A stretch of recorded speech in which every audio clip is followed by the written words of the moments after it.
Yes, students. Good morning to all of you. In the previous session of chapter number 4, we have discussed the distributions of the electron. We have discussed the distribution of the electron that was given by Niels Bohr and Bury. While discussing the distribution of the electrons in the shell, we have seen that the electrons are filled according to the maximum capacity of the shell. First shell having maximum capacity of 2 electron, second shell have maximum capacity of 8 electrons, third shell have maximum capacity of 18 electron, and so on. So by following the rules of the electron distribution, we have seen the distributions of the electron in different shells. Now, according to the distributions of the electron only, the valency of the atom is decided, है ना? किसी भी atom की कितनी valency होगी और उसमें कितने इलेक्ट्रॉन्स होंगे, ये डायरेक्टली डिपेंड किस पे करता है? Directly depends on the distributions of the electron, how the electrons are distributed in the different shells. How it is dependent, how the valence electron and valency is predicted, how we can calculate the valency and valence electrons of an atom by the distributions of the electron. And I will give you some examples. Now you can go through this paragraph also. Na? Here a paragraph is also given similar to the paragraph in your books also. What is the actual definition? What is the actual definition of valency, students? All of you see. Valency is the combining capacity of an atom of an element. According to the valency only, an atom combined with different type of atom. है ना? एक atom दूसरे atom से जो combine होता है, chemical reaction perform होता है ना, chemical reaction is performed. Are you getting my point? You must have gone through the topics, types of changes in your previous classes. आपने पढ़े होंगे कि फिजिकल चेंजेस क्या होते हैं, केमिकल चेंजेस क्या होते हैं, है ना? If the physical property of a substance are changed, then it is known as physical change. And if the chemical properties of a substance is changed, then it is known as chemical change. And chemical change is also known as chemical reaction. तो जब भी कोई atom chemical reaction को perform करता है तो वो दूसरे एटम के साथ में कंबाइन होगा, और उसी एटम की जो कंबाइनिंग जो कैपेसिटी है, combining capacity of the atom is known as valency. Combining capacity of the atom is known as valency. Now, how the atom will combine with other atom, it is decided by its valency only. How it is decided? We will see that topic later on. But what is the meaning of valency and valence electron, that we will see today only. Now, all of you see, the electrons present in the outermost shell of an atom are called valence electron. The atom present in the electrons present in the outermost shell of an atom are called valence electron. This term must be clear to all of you first. Valency से पहले आपको ये सभी को, ये बच्चों को ये टॉपिक क्लियर हो जाना चाहिए कि वैलेंस इलेक्ट्रॉन्स का मीनिंग क्या होता है. What is the meaning of valence electron? It is quite different from valency. Valency से थोड़ा सा अलग है. वैलेंसी से मतलब जो है कई टाइम जो है it is different from valency also. Valency also. What is the difference between valency and valence electron? So first, all of you try to understand what is the meaning of valence electron. So यहाँ पे definition जो लिखी हुई है सबको समझ में आ गई? All of you have understood the definition that the electrons present in the outermost shell of an atom are called valence electron. This much English must be understood by all of you, that the electron present in the outermost shell of an atom are called valence electron. एक atom के जो outermost shell में जितने electrons present होंगे, वही उस atom का जो है valence electrons होंगे. Now all of you see some examples. All of you see some atoms from this table, a very elaborated table till atomic number 17. 17 atomic number जो क्लोरीन है वहां तक atomic table दी हुई है. इसमें एलिमेंट्स दिए हुए अलग अलग, इन एलिमेंट्स में कितने इलेक्ट्रॉन्स है वो भी दिए हुए. तो आप देखिए lithium. All of you see the lithium atom. In the lithium atom, the outermost shell कौन सी होगी?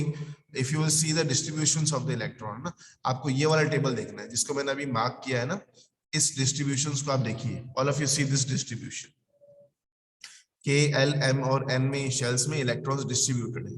तो लिथियम के आउटर मोस्ट शेल में कितने इलेक्ट्रॉन्स प्रेजेंट है? आप देखिए, only one electron is present in the outer most shell of the lithium. So क्योंकि इसके आउटर मोस्ट शेल में एक ही इलेक्ट्रॉन प्रेजेंट है, इसलिए लिथियम के जो वैलेंस इलेक्ट्रॉन्स होंगे वो कितने होंगे बेटा? What is the valence electron of lithium? 1। What is the valence electron of lithium? 1। Valence electron कितने होंगे? 1 होंगे। सिमिलरली अगर दूसरे एटम में देखें, अगर बात करें कार्बन की, कार्बन के आउटर मोस्ट शेल कौन सी होगी? अगेन एल होगी, आप देखो, है ना। आउटर मोस्ट शेल में how many electrons are there? 4 electrons are there, so the valence electron present in carbon is 4। Are you getting my point? तो आप किसी भी एटम का वैलेंस इलेक्ट्रॉन इजीली देख सकते हैं। क्या करना है आपको? उसके आउटर मोस्ट शेल में जितने इलेक्ट्रॉन्स प्रेजेंट होंगे वही उसके वैलेंस इलेक्ट्रॉन्स होंगे। फॉर एग्जांपल मैग्नीशियम, मैग्नीशियम में देखो आप, मैग्नीशियम के आउटर मोस्ट शेल में कितने इलेक्ट्रॉन प्रेजेंट है? मैग्नीशियम में कितनी शेल्स प्रेजेंट है? How many shells are present in magnesium? 3 shells are there, all of you see, K, L, K, L and M. There are 3 shells present in magnesium, K, L and M. So which is the last या फिर outer most shell कौन सी है? outer most shell कौन सी होगी? K, L, M होगी। और M में कितने इलेक्ट्रॉन्स प्रेजेंट हैं? 2 electrons are present. So the valence electrons present in magnesium is 2. I hope all of you understood the meaning of valence electron. The electrons present in the outermost shell of an atom is known as its valence electron.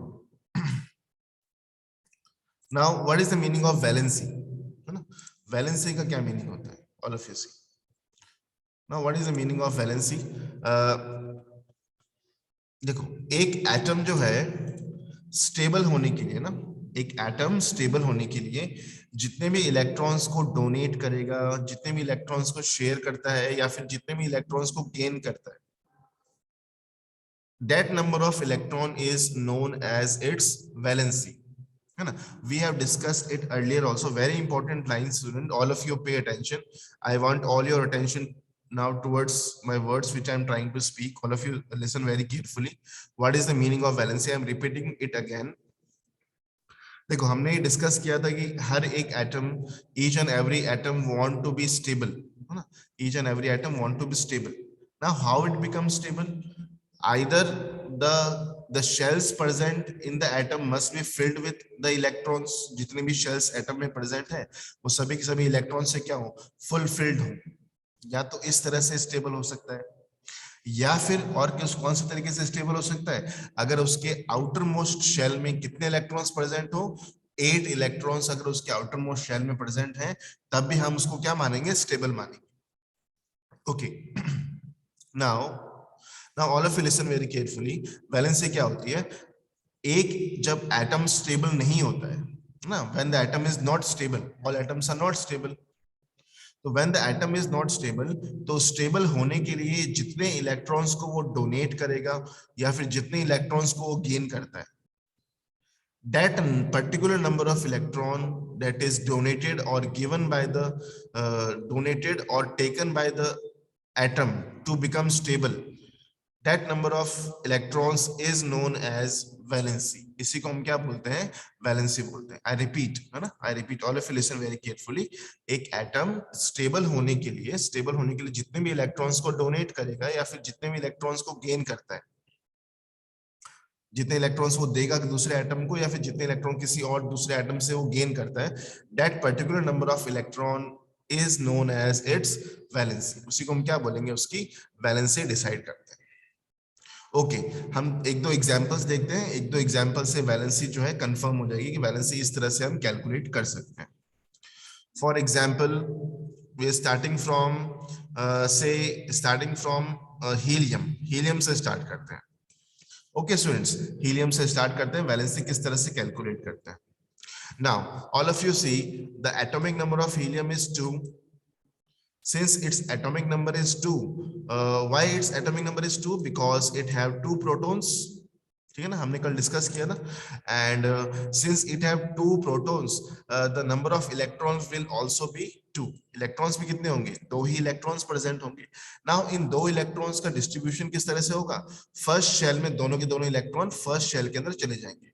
Both the electrons will go in the first shell. Are you getting my point? Both the electrons will go into the first shell. Now tell me, what is the valence electrons present in this? What is the valence electron? Helium के outermost shell कौन सी हो गई? K shell. K shell helium की outermost shell है. तो इसमें कितने electrons present है? 2 electrons present है. तो helium के valence shell में कितने electrons हो गए? 2 electrons. नाउ स्टेबल होने के लिए इसे कितने इलेक्ट्रॉन्स को गेन करना है या इलेक्ट्रॉन्स को लूज करना पड़ेगा? अब देखो, इसकी जो आउटर मोस्ट शेल है वो कंप्लीटली फिल्ड है इलेक्ट्रॉन से. इसमें एक ही शेल प्रेजेंट है और कंप्लीटली इलेक्ट्रॉन से फिल्ड है. तो ना ही उसको इलेक्ट्रॉन गेन करने की रिक्वायरमेंट है और ना ही उसको इलेक्ट्रॉन लूज करने की रिक्वायरमेंट है. Are you getting my point? ना ही उसको इलेक्ट्रॉन गेन करने की रिक्वायरमेंट है, ना ही इलेक्ट्रॉन लूज करने की रिक्वायरमेंट है, क्योंकि उसकी जो एक ही शेल है, जो सिर्फ के शेल है, वो कंप्लीटली इलेक्ट्रॉन से फिल्ड है. तो ना उसको गेन करेगा इलेक्ट्रॉन्स को, neither it will gain the electron, neither it will lose the electron. So since neither it will gain the electron nor it will lose the electron, so the valency of the helium will be 0. Okay, so the valency of the helium will become 0. No valency, 0 valency. अब जिन भी atoms की valency 0 है वो सभी stable है. और देखिए, helium के अलावा और कौन सा एटम है जिसकी वैलेंसी 0 है?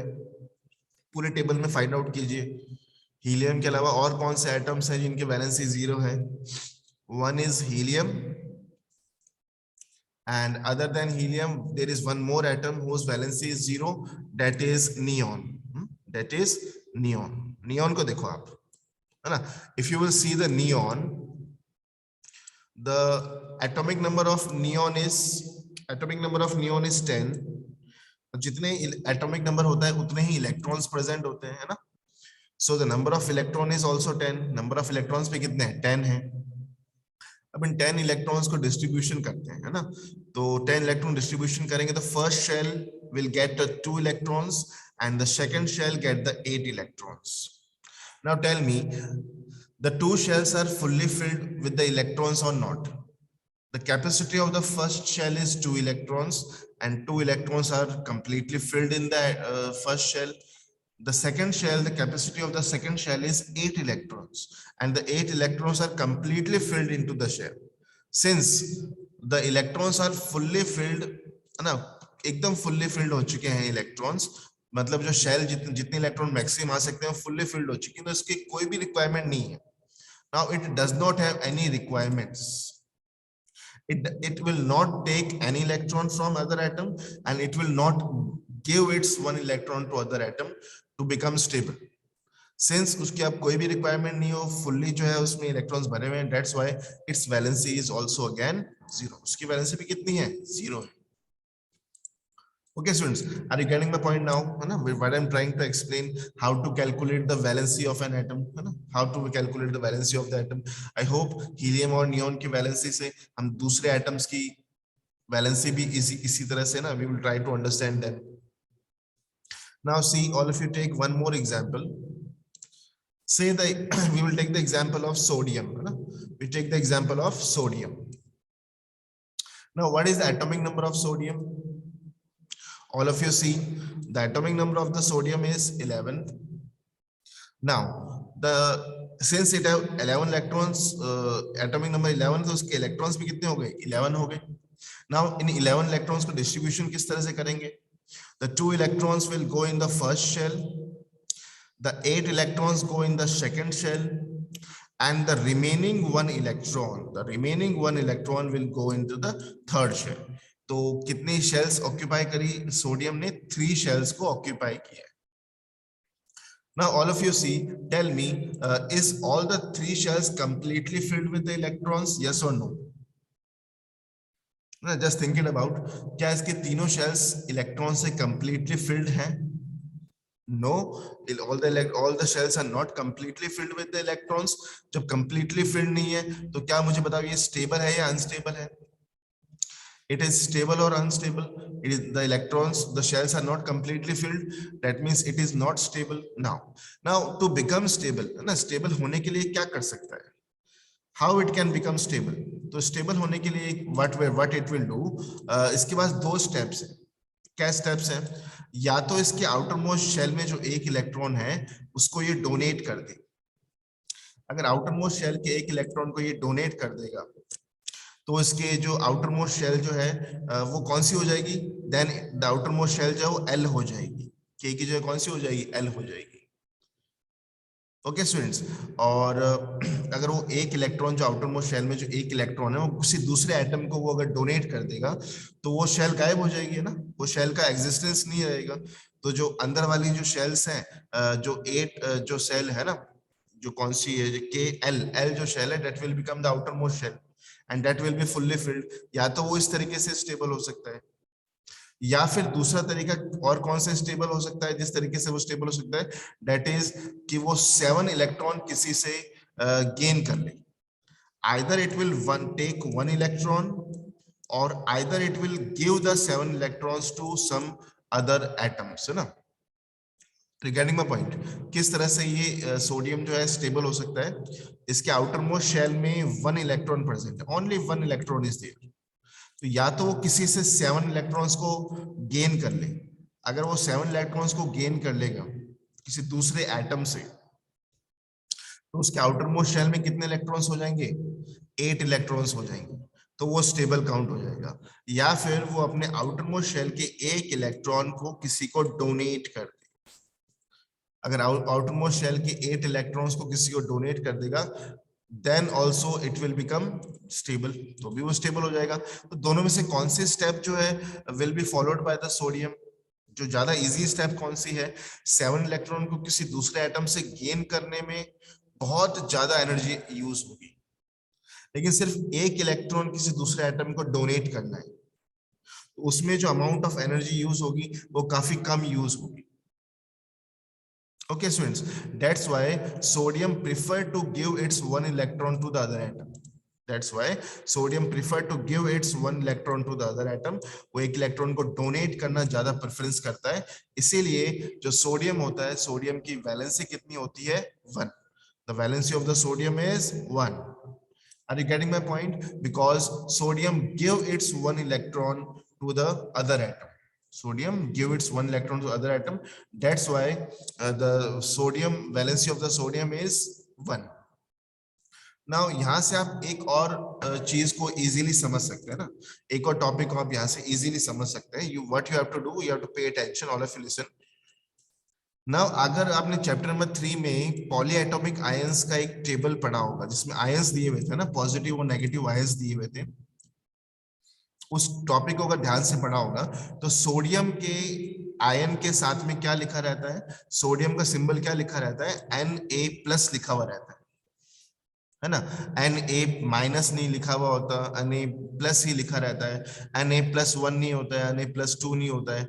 अब जब हम चैप्टर 3 को डिस्कस करते हैं तो उस टाइम पे many students ask the question, sir why sodium have plus charge on it, why it do not have the negative charge on it, or why it only have a +1 charge, why +2 charge नहीं है, +3 charge क्यों नहीं है, इतना ही charge क्यों? और इसी को हमें किस तरह से याद करना है ना.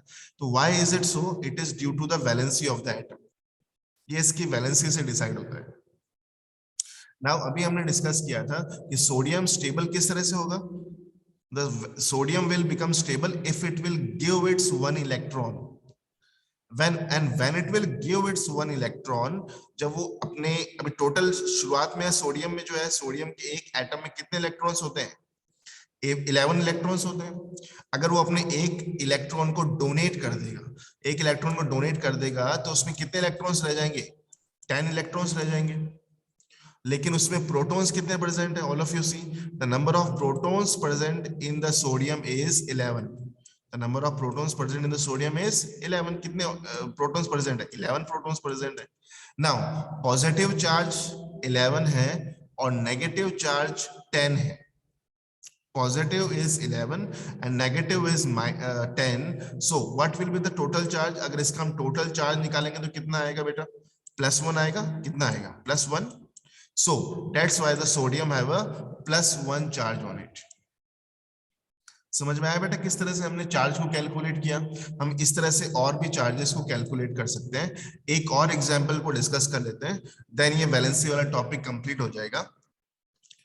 Magnesium, all of you see the magnesium atom. Magnesium का एटॉमिक नंबर क्या है, 12. ठीक है ना, मैग्नीशियम का एटॉमिक नंबर 12 है. तो इसमें प्रोटॉन्स कितने हैं, प्रोटॉन्स भी 12 हैं और इलेक्ट्रॉन्स भी कितने हैं, 12 हैं. नाउ इन 12 इलेक्ट्रॉन्स का डिस्ट्रीब्यूशन किस तरह से करेंगे? फर्स्ट शेल में 2 इलेक्ट्रॉन्स, सेकंड शेल में 8 इलेक्ट्रॉन्स एंड थर्ड शेल में कितने जाएंगे, 2 इलेक्ट्रॉन्स. थर्ड शेल में 2 इलेक्ट्रॉन्स. ठीक है, अब देखिए थर्ड शेल में 2 इलेक्ट्रॉन्स है. क्या थर्ड शेल कंप्लीटली इलेक्ट्रॉन से फिल्ड है? नो, कंप्लीटली इलेक्ट्रॉन से फिल्ड नहीं है. इसका मतलब मैग्नीशियम का एटम स्टेबल नहीं है. तो स्टेबल होने के लिए मैग्नीशियम के एटम को क्या करना पड़ेगा बेटा? स्टेबल होने के लिए मैग्नीशियम का एटम के पास में दो चॉइस है कि या तो वो अपने 2 इलेक्ट्रॉन्स को किसी को डोनेट कर दे. अगर वो अपने 2 इलेक्ट्रॉन्स को किसी को डोनेट करेगा तो उसकी आउटर मोस्ट शेल बन जाएगी एल शेल, है ना, एल शेल आउटर मोस्ट हो जाएगी और वो स्टेबल हो जाएगा. या फिर वो किसी दूसरे एटम से 6 इलेक्ट्रॉन्स को गेन कर ले. अगर वो 6 इलेक्ट्रॉन्स को गेन करेगा तो आउटर मोस्ट शेल में उसके 8 इलेक्ट्रॉन्स हो जाएंगे और वो स्टेबल हो जाएगा. तो इन दोनों स्टेप में से कौन सी स्टेप जो है that will be followed by magnesium atom? So magnesium atom follows the first step, है ना. Magnesium atom follows the first step in which it will take, ना, it will give the 2 electrons, it will give the 2 electrons to the other atom. दूसरे atom को वो 8 electrons क्या करेगा, donate कर देता है. It will give the 2 electrons to the other atom. Are you getting my point? ठीक है. तो जब वो 2 इलेक्ट्रॉन किसी दूसरे एटम को डोनेट कर देगा ना, when it will donate the 2 electrons to the other atom, तो जब वो इलेक्ट्रॉन डोनेट कर देगा तो पहले कितने इलेक्ट्रॉन्स थे टोटल? देखो आप मैग्नीशियम में कितने इलेक्ट्रॉन्स प्रेजेंट होते हैं, पहले इसमें इलेक्ट्रॉन्स है 12. अब से 2 इलेक्ट्रॉन्स डोनेट कर दिए तो इलेक्ट्रॉन्स कितने बच गए उसके पास में, 10 इलेक्ट्रॉन्स बच गए.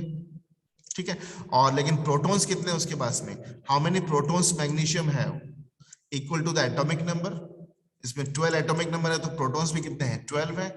सो पॉजिटिव 2 12 के पॉजिटिव है ना, पॉजिटिव यानी कि प्रोटॉन्स कितने हैं, 12 है, इलेक्ट्रॉन्स 10 है. तो टोटल चार्ज क्या आएगा, what will be the total charge on the atom, 2 plus. What will be the total charge on the atom, 2 plus. That's why magnesium का जो एटम होता है उस पे चार्ज कितना रहता है, 2 प्लस का चार्ज रहता है. That's why charge on the atom of the magnesium is 2 plus. Okay students, so this is how you can calculate the amount of charge present on the atom. जब atom ion में convert होता है तो इस तरह से उसके ऊपर जो charge present होता है उसको हम calculate कर सकते हैं.